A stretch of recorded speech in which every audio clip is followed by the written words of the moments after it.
Thank you so much for taking the time to watch this video. Allow me to provide you with the step-by-step procedure.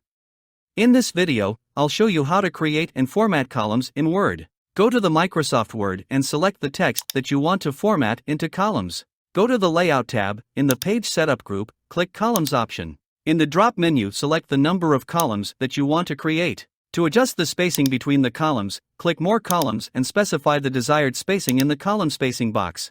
To apply a line between the columns, select the Line Between checkbox. Click OK to apply the changes.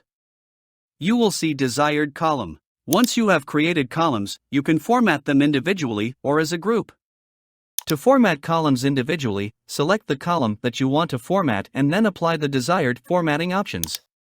You can bold, italic, underline, and so on different types of formatting. Thanks again for watching.